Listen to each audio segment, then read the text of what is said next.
Kia ora. My name's Kathryn. I have been at North City for a number of years. I have two awesome teenage daughters. Anastasia's 19 and Amelia's 16. In fact, Anastasia performed a lockdown hairstyle on me last night, so Anastasia's feeling a lot lighter and breezy, so thank you very much. I think you've done an awesome job.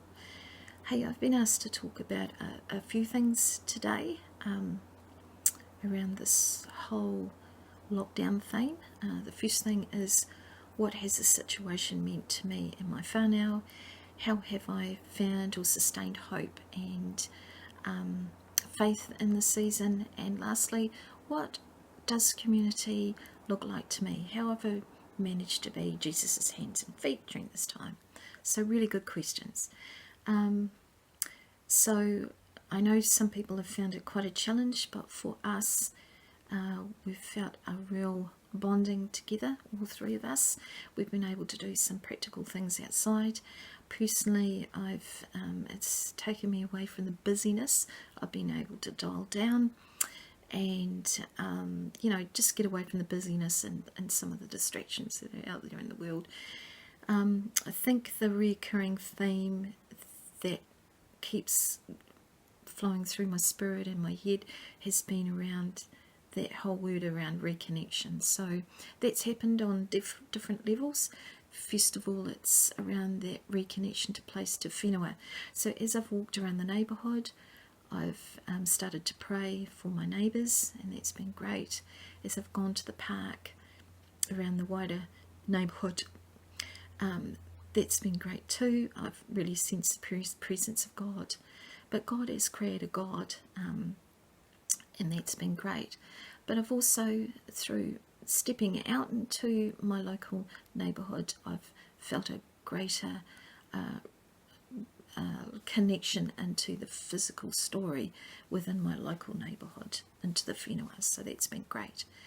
The second thing I've experienced is a reconnection to heart. So God's been able to really minister to me that He loves me, He is for me, and that I'm deeply known and deeply cared for by this amazing God, and that's been wonderful.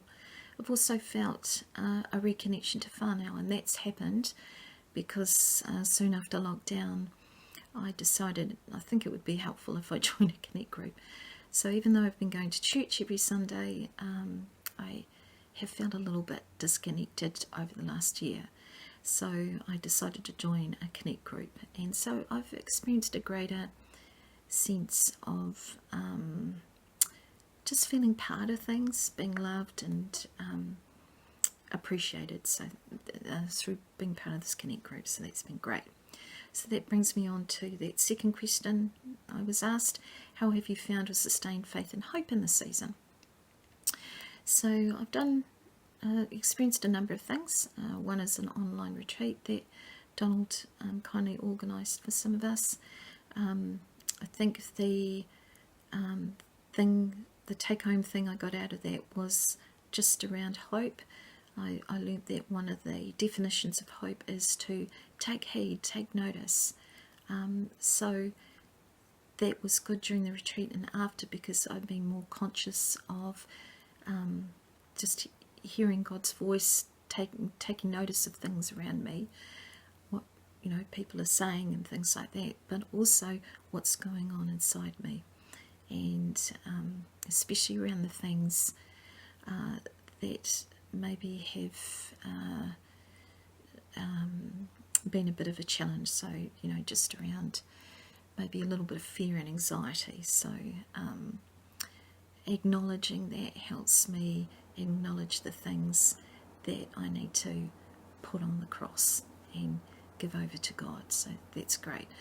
I've also known, I guess another thing that's come up for me has been around the love of God.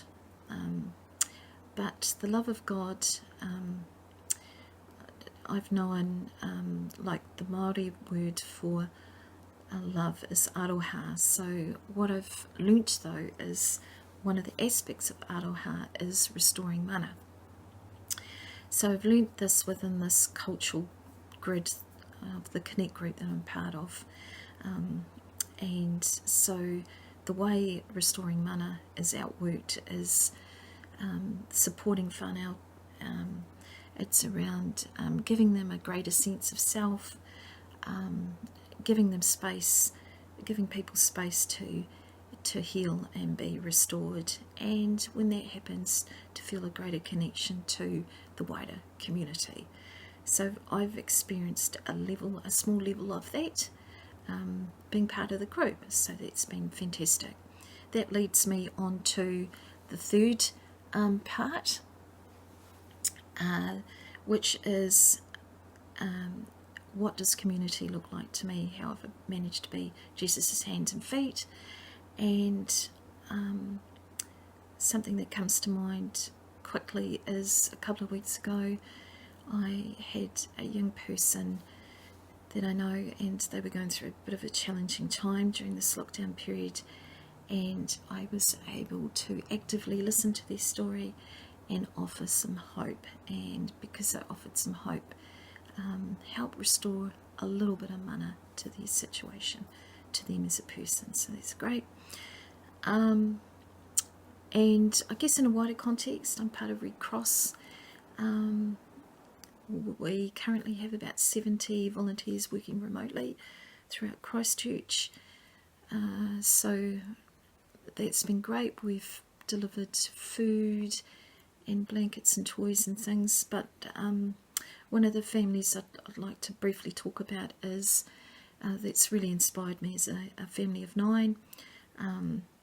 They came 5 days before the lockdown, and they're just an amazing family. They've been in an Ethiopian refugee camp for 12 years, so they've incurred a lot of discomfort in that situation, as you can imagine. And we've got 7 volunteers connected to that family, so we're doing things like Zoom calls and phone calls, and at various times dropping off food and toys and things like that. I've been really inspired by their attitude.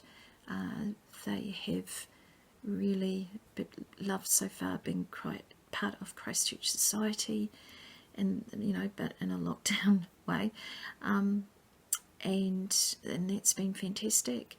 They have been part of a Zoom call recently in the last week where the volunteers and their extended family and the family of 9 came together. It was just really heartening to see that situation, because it just brought home to me the importance of family, whānau, and to see, they were looking across and seeing all these people connected to them and their family, and it really brought home, I think, to them, that there are people standing with them, and any family to know that during these challenging times is so needed. So that's really cool. In fact, if you want to find out more about that story, it's on Stuff. You can go online. It's was posted on the 6th of May. It's called Out of Africa and Into Lockdown New Zealand, so that's great. I think through that event, I've also seen a little bit of mana being restored in that situation with that family, so that's been fantastic, and long may that continue. That brings me on to my final point as a close, that we're in a bubble now. We're due to go into a new season soon, so just want to gently challenge you. What does restoring mana look like to you in your community, within your neighbourhood, further afield? Are there some things that you might want to do a little bit differently? If you're reflecting now on how you want to live your life, stepping out of your bubble into this new reality that we're going to step into. And yeah, just want to leave you with that. So I hope you all have a fantastic week. Thanks.